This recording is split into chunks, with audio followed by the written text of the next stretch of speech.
Hello friends, আসসালামু আলাইকুম। Welcome back with another video. সম্প্রতি সিমরিন লুবাবা নামে যে শিশু শিল্পী 15 বছর বয়সে বিয়ে করায়, এটা নিয়ে ব্যাপক আলোচনা সমালোচনা হচ্ছে ফেসবুক পাড়ায়।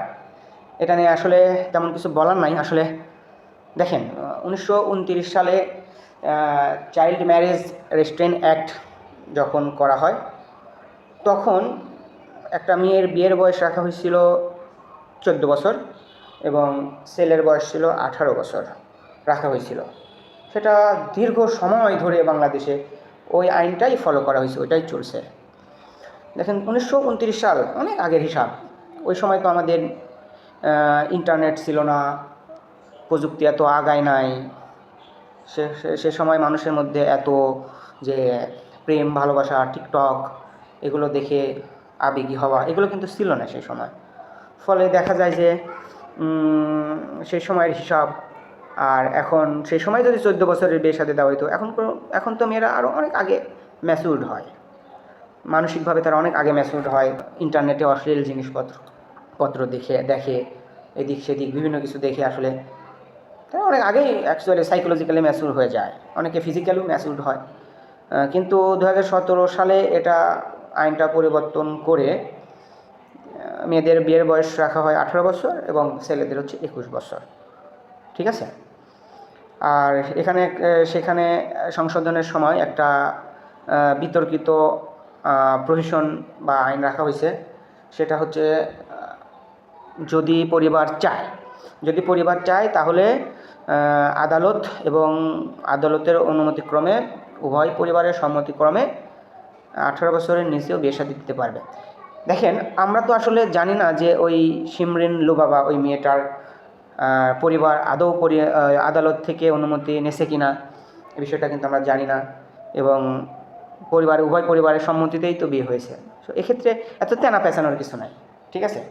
আর অল্প বয়সে বিয়ে করছে, এটা তো 2029 সালের নিয়ম থেকে তো অনেক দিন এই নিয়মেই চলছে। অল্প বয়সে বিয়ে শাদী দিলে অনেক উপকারী বিষয়ও আছে। সেটা হচ্ছে, তারা এই যে বর্তমান সময়ে যে সকল অবিবাহিত বহির্ভূত সম্পর্ক, বয়স হয়ে যাচ্ছে, বিয়ে শাদী দেওয়া হচ্ছে না, কিন্তু বিভিন্ন ধরনের পাপ কাজে, জেনায় লিপ্ত হওয়া, এগুলো থেকে বেঁচে থাকলে সামাজিক দৃষ্টিকোণ থেকে, ধর্মীয় দৃষ্টিকোণ থেকে ভালো। যদি মেয়ের শারীরিক ফিজিক্যাল ফিটনেস থাকে এবং উভয় পরিবারের সম্মতি থাকে, যদি ফিনান্সিয়াল এস্টাবলিশমেন্ট থাকে, আর্থিকভাবে যদি ভালো থাকে পরিবার, তাহলে দিতে পারে। এটা স্বাভাবিক, এটা ওই পরিবারের ইচ্ছা। কিন্তু অল্প বয়সে যদি ছেলে মেয়ের আর্থিক অবস্থা তো ভালো থাকবে না, স্বাভাবিক। ওই পরিবারের যদি হচ্ছে বাবা মার যদি দায়িত্ব নিতে না চায়, অর্থাৎ শ্বশুর শাশুড়ি, তারা যদি সাপোর্ট না দেয়, তাহলে এই আবেগ বেশি দিন কিন্তু টিকবে না। কারণ সংসারে যখন অভাব ঢুকবে, ভালোবাসা তখন জানলা দিয়ে পালাবে। ঠিক আছে। আর এই অল্প বয়সে ফিজিক্যাল ম্যাচুরিটিও দেখা যায় যে ঠিকমতো আসে না। এক্ষেত্রে আমি যেটা মনে করি, যে ছোট মানুষ হিসেবে আমার ছোট্ট জ্ঞানে, যে অল্প বয়সে বিয়ে দেওয়ার ক্ষেত্রে দেওয়া যেতে পারে যদি ছেলেমেয়ের ফিজিক্যাল ফিটনেস গঠন ওইভাবে ভালো থাকে, তাহলে বিয়ে শাদী দেওয়া যেতে পারে। কিন্তু এক্ষেত্রে ওই পরিবারের বাবা মায়ের রেসপন্সিবিলিটি নিতে হবে। কেননা তারা যদি ফিনান্সিয়ালি এস্টাবলিশমেন্ট তাদের না থাকে, আর্থিকভাবে সচ্ছল না হয়, ওই বাবা মার ওই ছেলে মেয়েগুলোকে সাংসারিক জীবনে চালিয়ে নেওয়ার মতো ক্যাপাবিলিটি থাকতে হবে। এটা থাকলে পরে বিয়ে শাদী দেওয়া যেতে পারে। এবং তাদেরকে কাউন্সিলিং দেওয়া প্রয়োজন, যে বিয়ের শাদীটা হচ্ছে একটা সার্টেন টাইম, একটা সংক্ষিপ্ত সময়ের জন্য না। এটা একটা আসলে খেলা জিনিস না। এটা বিশাল একটা দায়িত্ব। এই দায়িত্বটা ওই ছেলে আদৌ নিতে পারবে কিনা, মেয়েটা পালন করতে পারবে কিনা, এই ধরনের মেন্টালিটি তাদের মধ্যে আছে কিনা, যদি তাদের মধ্যে ঝামেলা হয়, ঝামেলাটা ওই পরিবারটা মিটাইতে পারবে কিনা, এই বিভিন্ন দিক বিবেচনা করে তখন এই সিদ্ধান্ত নেবে কি নেবে না ওই পরিবারের যেতে পারে। অল্প বয়সে বিয়ে করলে অনেক ধরনের ফিজিক্যাল হ্যাজার্ড তৈরি হতে পারে। যদি ছেলে মেয়ে যদি ফিজিক্যাল গঠন ভালো না থাকে, সেক্ষেত্রে মেয়ের যখন ডেলিভারি হবে, যেহেতু পেলভিক গঠন ঠিকমতো হয় না, সেক্ষেত্রে প্রলং লিভার হতে পারে। তারপরে হচ্ছে ইনকমপ্লিট ফিজিক্যাল ডেভেলপমেন্টের কারণে প্রিটার্ম বেবি জন্ম নিতে পারে, অ্যানিমিয়ায় ভুগতে পারে। তারপরে হচ্ছে লো বার্থ বেবি জন্ম নিতে পারে। অর্থাৎ বাচ্চা ডেলিভারির ক্ষেত্রে বিভিন্ন ধরনের কমপ্লিকেশন তৈরি হতে পারে। এক্ষেত্রে মেন্টাল ম্যাচুরিটিও নিজেদের মধ্যে পারিবারিক কলহ তৈরি হতে পারে যদি বোঝাপড়া ঠিক মতো না হয়, এবং ওই পরিবারের বাবা মা যারা আছে, শ্বশুর শাশুড়ি মূলত, তাদের মধ্যে যদি ওই ওই ধরনের সাপোর্ট না পায়, তাহলে এটা এই আবেগ বেশি দিন টেকে না। এক্ষেত্রে এই জন্য অল্প বয়সে বিয়ে শাদী দিলেও পরিবারের এই ক্ষেত্রে একটা বিশাল রেসপন্সিবিলিটি পালন করতে হয়। আবার বেশি বয়সে যদি বিয়ে শাদী দেয়, এক্ষেত্রেও আরও অনেক ধরনের কমপ্লিকেশন প্রবলেম হতে পারে। যেমন সাধারণতভাবেই আমাদের দেশে দেখা যায় যে মেয়েরা গ্র্যাজুয়েশন কমপ্লিট করতে করতে 24, 25, 26 বছর অলমোস্ট হয়ে যায়। তারপর চিন্তাধারা করে, যেহেতু এতদূর পড়াশোনা করলাম, তাহলে একটু চাকরি বাকরি পেয়ে তারপর বিয়ে শাদী করবো। চাকরি বাকরি পাইতে 30 বছর, 32 বছর, 30 বছর হয়ে যায়।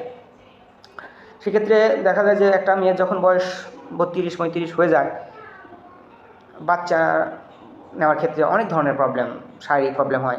সেক্ষেত্রে ইনফার্টিলিটি ডেভেলপ করতে পারে।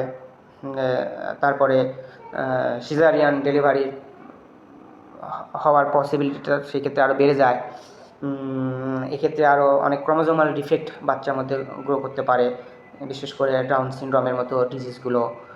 তো এক্ষেত্রে বেশি বয়সে বিয়ে করাটা আসলে অনেক প্রবলেম। আবার কিন্তু বেশি বয়সে বিয়ে করলে একটা প্রবলেম, মানে সুবিধাটা কী, সেটা হচ্ছে ফিনান্সিয়াল ডেভেলপমেন্টটা ভালো থাকে, ছেলে মেয়ে সব উভয় ম্যাচুর, তারা ডিসিশন ভালো নিতে পারে। এই সুবিধাটা প্রচুর বাবা মায়ের উপর, অর্থাৎ যারা শ্বশুর শাশুড়ি, তাদের উপর অতটা ডিপেন্ড থাকা লাগে না। এজন্য আসলে এই বিয়েটা আসলে অনেক বিতর্কিত একটা বিষয়। এই বিষয় নিয়ে এত তেনাবেচায় লাভ নাই। মূলত এটা পারিবারিক ডিসিশন নেওয়াটাই বেটার। তারা যদি আদালতের অনুমতি নিয়ে উভয় পরিবার সম্মতিতে যদি বিয়ে দেয়, এক্ষেত্রে আমাদের তো কোনো সমস্যা হওয়ার কথা না। কারণ তাদের তো আসলে আর্থিক অবস্থা অলমোস্ট ভালো, হয়তো বা পরিবারের সাপোর্ট দিচ্ছে। এজন্য অল্প বয়সে বিয়ে দেওয়ার সুবিধাও আছে, অসুবিধাও আছে। বেশি বয়সে সুবিধাও আছে, অসুবিধাও আছে। এক্ষেত্রে ডিসিশনটা আসলে আমাদের পরিবারের উপর ছেড়ে দেওয়াটাই ভালো। এক্ষেত্রে তারা যেহেতু বিয়ে শাদী করছে, এটা নিয়ে আমাদের এত তেনা পেছানোর কিছু নাই। শুভকামনা তাদেরকে, কারণ যেহেতু তারা দিনকে শেখার জন্য, দিনের পথে চলার জন্য বিয়ে শাদী করছে অল্প বয়সে, এবং তাদেরকে দেখে মনে হয় যে তাদের ফিজিক্যাল ফিটনেস যথেষ্ট ভালো, মানসিক ম্যাচিউর যদি নাও হয়, এক্ষেত্রে পরিবার যদি তাদের রেসপন্সিবিলিটি নেয়, তাদেরকে গড়ে তুলতে পারবে। এটা কোনো সমস্যা না। তো তাদের প্রতি শুভকামনা। আর এটা নিয়ে আছে কেনা পেছানোর কিছু নাই। সবাই ভালো থাকুক, এই তো, এটা আমার কথা ছিল। ধন্যবাদ সবাইকে। আল্লাহ হাফেজ, আসসালামু আলাইকুম।